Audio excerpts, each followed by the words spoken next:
Hi friends, today I am going to tell the real story of Hasiko. Hasiko ஒரு விசுவாசமான நாய். டோக்கியோவில் தன் எஜமானருக்காக வருடக்கணக்கில் காத்திருந்தது. ஹாசிகோவின் உண்மை கதையை கேளுங்கள்.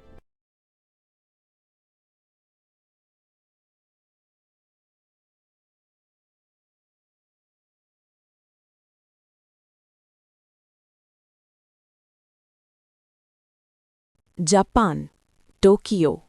ஒவ்வொரு காலையும் ஒரு நாய் அதன் எஜமானுடன் நடந்து சென்றது. அது ஒரு பழக்கமில்லை, அது அன்பு. ரயில் நிலையம் வந்ததும் மாலை திரும்பி வருவேன் என்ற நம்பிக்கை. அந்த நாய் அங்கேயே அமர்ந்து காத்திருந்தது. ஏனெனில் காத்திருப்பதே அதன் மொழி. இடம் ஷிபுயா ஸ்டேஷன். ஒரு நாள் ரயில் வந்தது, ஆனால் அவர் வரவில்லை. நேரம் சென்றது, நம்பிக்கை மட்டும் நின்றது. மழை வந்தது, பனி பெய்தது, கோடை வெப்பம் எரித்தது. ஆனாலும் அந்த இடம் மாறவில்லை, காட்டிருப்பு மட்டும் தொடர்ந்தது. 1 ஆண்டு, 5 ஆண்டுகள், 10 ஆண்டுகள். உலகம் மாறியது, மனிதர்கள் மாறினார்கள். ஆனால் அந்த நம்பிக்கை இல்லை.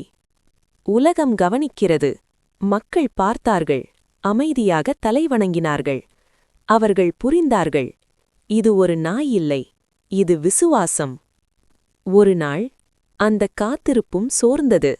ஆனால் அந்த அன்பு ஒருபோதும் சாகவில்லை. இன்றும் அந்த இடத்தில் ஒரு பெயர் மட்டுமே பேசப்படுகிறது. ஹாச்சிகோ. வார்த்தைகள் இல்லாமல் விசுவாசம் என்றால் என்ன என்பதை கற்றுத்தந்தவன். உண்மையான அன்பு காத்திருக்கத் தெரியும்.